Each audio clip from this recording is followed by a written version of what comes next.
Today we're going to learn about the 7 bodies, okay? Being this physical body the first one and the most dense. The other ones are of different material. That's why maybe you must be saying like 7 bodies, but I only have 1. Yeah, we have one physical body that is this dense body. But we have other bodies. For example, when you're dreaming and we're drowning and we wake up with our heart like, oh my God, I almost drowned. But our physical body is not wet, but our astral body is wet. If you have ever seen a ghost or in the movies, you could tell that the material is different, okay? So that's why we cannot see them. But if you do meditation, unfoldments, jhanas, these kind of practices show us that we have other bodies. So while we're going to be speaking about this topic, we will see about the Egyptian and Indian culture, the names that they had for each of these 7 bodies, how these bodies are related with the 7 main chakras too, okay? So we have this first physical body that is the one that is the most dense, but it has one of the most important functions, that is creation. This first body, the Indian culture called it rupa, which means the form, because it belongs to the personality, okay? It's the form. When we see someone from far away and we're not sure that it's that person, I say, well, I think Linda is coming. Oh, that looks like, oh, I'm sorry, I thought you were, right? Because it is the form. In the chakras, this physical body has to do with the root, because it is the seat of the kundalini, because it's related with our sexual energy. So as you can see there, it starts from the root and starts going up. We're going to start opening naturally these chakras, and each of these bodies has a conscious. The second body is the etheric body. This body, it's the one that we take to the 4th dimension. So it's totally related with this physical body. One cannot live without the other, because the function of that etheric body is really, really important. It's related with our waters. What that means, our sexual energy, our blood, all our fluids. We are 90% water, so this body is the one that does all the work. The ether is composed by 4 parts, okay? So the first one is chemical ether, which corresponds to the physical functions of growing and eliminating. So when we go to the bathroom, when we sweat, all of this is done by the chemical ether. The second is the vital ether. This one makes us feel pain thanks to this one, and it's also related to procreation. The third one is the reflective ether. This is the seat of the memory. Here is where the memory is storage, the feelings, the thought. And the fourth part is the etheric light. This is the one that allows all the perceptions. So from here comes the 5 senses. And also it's related with the warmth of the body. As you can see, the function of this body is really, really important. The Indian and the Egyptian culture called it the breath of life, or the soul of breath, because it definitely what keeps the physical body alive. In the chakras, the seat of this body, it's in the navel. As you can see, it's the second one and belongs to the feelings. Why? Because it's related with the instinct, okay? So the instinct takes our feelings. The feelings and emotions are from the astral body, but the instinct takes those feelings, okay, because it makes it act right away. We act instantly. When we are scared, we don't have time to think. We just feel the emotion right away, and the instinctive center takes it immediately, and it makes us react. The third body is the astral body, the body of the shade of the Egyptians. That astral body is the body of the dreams. The body is totally light. That's why we can float, fly, because it's not heavy at all, okay? It's of a molecular material. So if one day you find yourself conscious in a dream, pull your finger and you're going to see how the finger stretches and it comes back, and it's because of those molecules. you can see that it goes right through the walls, okay? Because that's our ghost body. When we die, that's the body that we're going to be here seeing this third dimension too. So it lives in the fifth dimension and in the third dimension at the same time, because it's all matter of consciousness. In the chakras, it's in the third one. It is found in the spleen, in our emotional hub. That's why dreams are so real, because our emotions are right there. So that's our emotional astral body. Fourth body, it's the mental body. This body is related with our intelligence, okay? Unfortunately, we have our mind fragmented. So our thoughts and our way of being is fragmented too. What do I mean by this? That is, one thing is what we think, different to what we do, and completely different to what we say, because we act very different, okay? If you analyze yourself, today we want something, tomorrow we don't want it. We complain today because it's raining, we'll complain tomorrow because it's sunny. Today I want to study this, tomorrow I want to study another thing. Today I begin the gym, tomorrow I just quit and I say I've had it of these diets and whatever, and we just change from time to time. So it's been an obstacle for us to receive the messages from the upper bodies, okay? The Egyptians called it the body of intelligence, of perception, because every body has a different perception of reality, of what is really going on. In the chakras, this mental body is seated in the heart.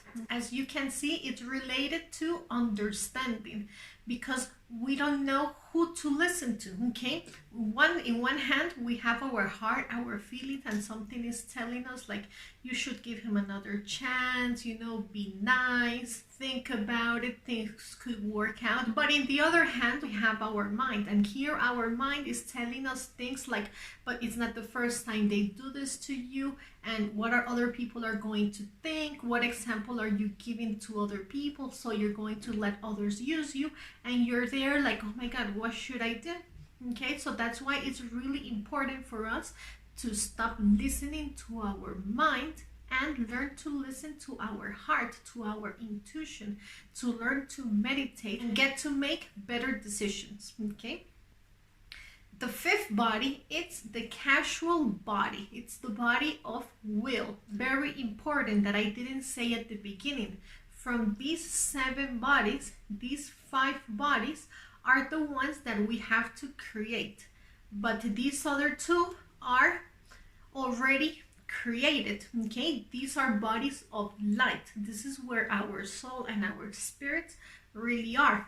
And they are disconnected from these other 5, okay? So when we finish making these, we're going to be connected to our own being, to our own self. That is where we become one. This casual body, it's related with speech, with strength, with will. That's what makes our words create. These bodies work together, because in the emotional body, as its name says, it's our emotions, and according to our emotions, we react, which is what that body of will and strength is going to do. With the strength of that emotion, it's going to act, okay? In the way we think, then that's how it's going to act. Our energy. So this is what makes our vibration, the way we think, the way we feel, and the things we do. In the conscious of this mental body, we find the ecstasy of meditation. Here we find the nirvana.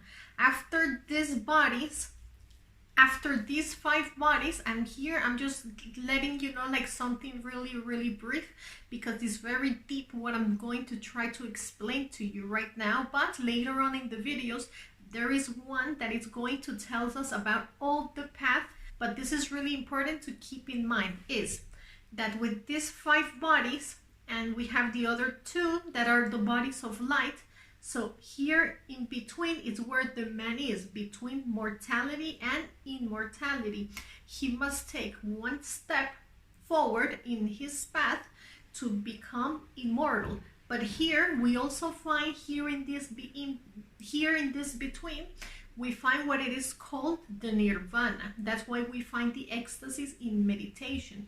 But the nirvana is going to keep the human being there, okay, not giving the big step, but not also going back right away. But it's because of the creation of these bodies that allows him to come to the nirvana. But beyond the nirvana, there is something more, that it's immortality. But that's in another video. In the Indian culture, it is called Kama Rupa. Kama means mortal man from immortal entity. So you see how it is related to what I was just telling you, okay? And Rupa, we already saw it, that means the form of the body. It is also called animal soul, because we are intellectual animals. In one part, we have that way of being, of desire, of emotional, that we don't think, we just react. But in the other part, we're also humans, we have light. And it's that part of our conscious that tells us what to do or what not to do. The Egyptians called it the ancestral soul, because we keep coming back. And that part of that soul is there. It's right between our ancestors, okay? So it's like we're here and they're right here, but we cannot get to connect with our ancestors. In the chakras, the seat of this casual body, it's here in the throat. This is what gives it the power of speech. When this body is finished, the person has the clarity audience. Now we get to the 6 and 7 bodies, those 2 bodies of light. Here we find our divine soul. Here we have the ability to know what's going to happen in 100 years according to the decision that I make today. This is a magnetic body. This body allows us to make real judgments, because the ego is here in these 5 bodies, okay?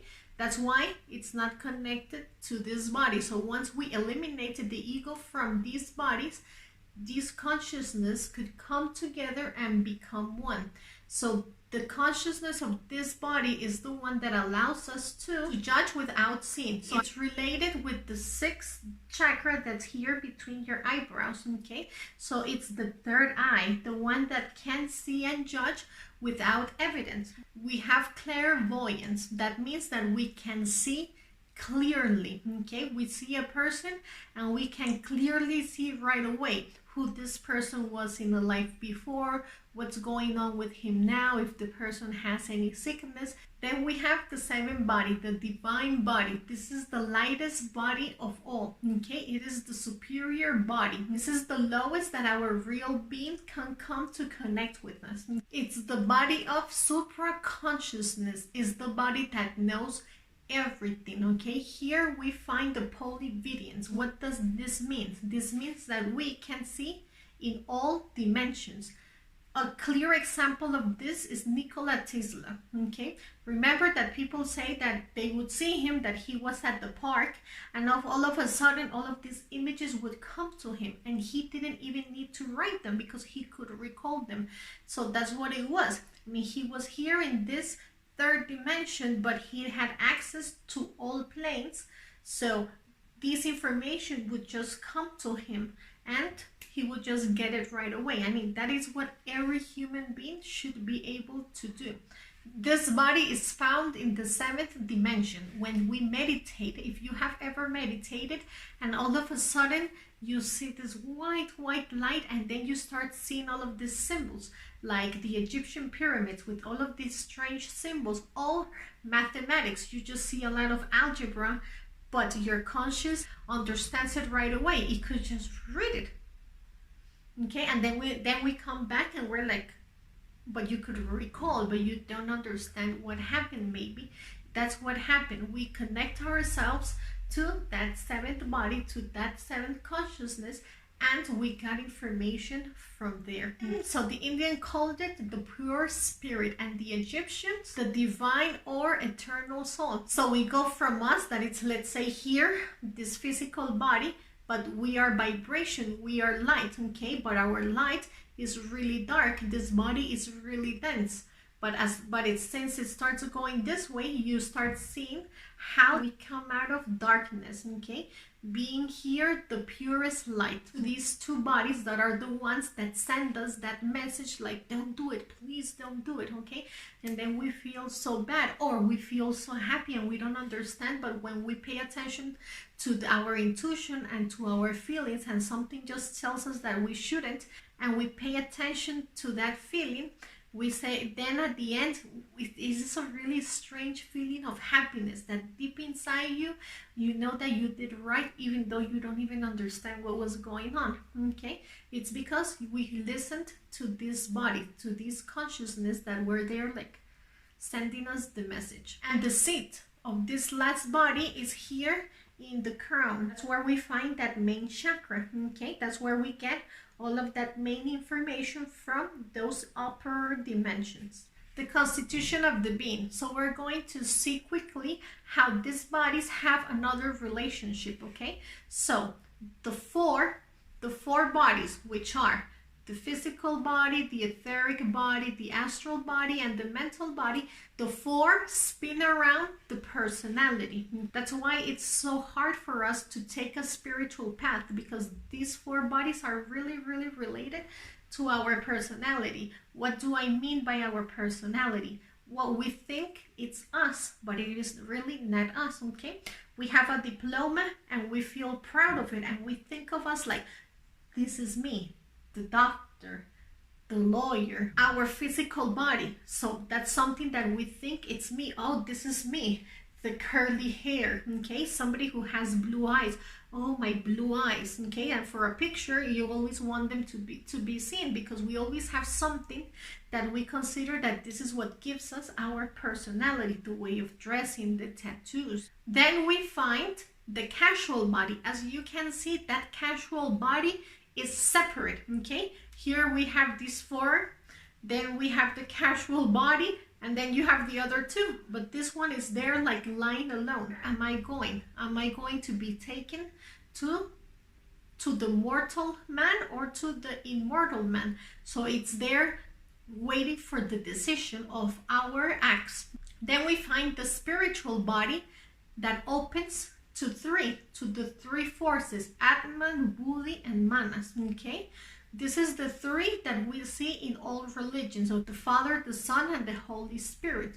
Or we see Father, Mother, and Son, okay? And number three, if you know about Kabbalah, you could understand it better from there too, okay? But that's from another conference, because it's really deep to get to understand these two. Okay? Then we have the divine body, and the divine body is totally apart from the others, okay? We could see that definitely is just spirit. It is the real part of light, okay? It definitely just belongs to the big conscious, to the universal mind. From there to here is all what happens are unfoldments. That's why we have these bodies.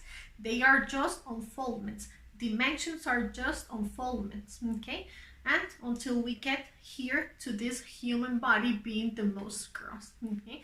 How are we going to regenerate this body and the vital body and finish creating the other bodies in order to connect and become one, okay? Through suprasex. So how are we going to do this practice?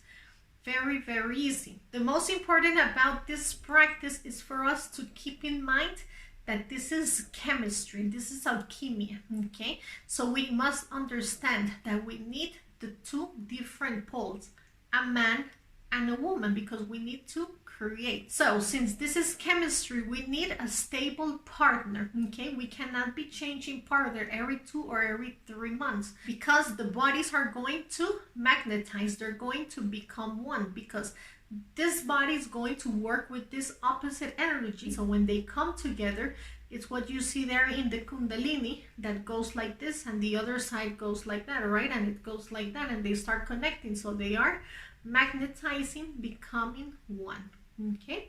So that's why we need a stable partner. Obviously, the person must know what we're going to do here. It doesn't matter if the person agrees or not, but at least, you know, let him know, because in part of this process, we're going to do something different. So just like any sex practice, you begin with kisses, with caresses, in order for the woman to have a good lubrication and the man to have a good erection, okay? penetration, movement, okay? It's just a normal sexual practice. But what's the difference? That there is no fornication. What does this mean? No orgasm, no ejaculation. That doesn't mean that this practice is boring, that there is no excitement. It's really different because there is a different ecstasy. It is a spiritual ecstasy. If you can get to the highest point of it, you're going to feel that you're like in a dimension of pleasure, but that pleasure is totally different, and it's not like an orgasm that you get to the tip and then that's it, it's gone. No, you get to stay there, okay? But it's practice, okay? So remember, no orgasm, no ejaculation for neither of the two, okay? So we have kisses, caresses, penetration, movement, but you're going to be aware of your body. Once you feel that you're close to having an orgasm or you're going to ejaculate, then you're going to start the breathing process, okay? This is what makes it different from the sex practice that we know. So the breathing process, we breathe always through our nose, okay? Because we have a chakra here through our nose. Fill our lungs with that air, take it down to our stomach and push it to our sexual glands. Once it's there in our sexual glands, just hold it, okay? Like if you wanted to pee, but you won't. So we just hold that air. While we're holding that air, we're going to visualize how from our coccyx, from the root, a golden thread is going to start going up through our spine, straight, straight, straight, and finish here in our brow, okay? Once it's here between our eyebrows, we exhale with the mantra E. Again, inhale through your nose. Take the air to your lungs, down to your stomach, down to your sexual glands. Hold it. Visualize how a golden thread starts going up from your coccyx all through your spine, going straight up, up, up, up, and finishes again here between your eyebrows, and exhale. Again, inhale through your nose. Goes down to your lungs, stomach, sexual glands. Hold that air in and visualize from the root how it starts going up to your coccyx, keeps going up through your spine, straight, straight, straight, and finishes here again, okay? Once there, you exhale with the mantra O.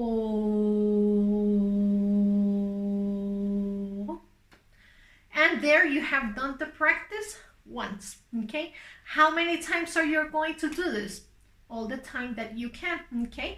That you're doing this breathing process, but you're losing erection, sexual desire is going down. You start again, kisses, caresses, normal, okay?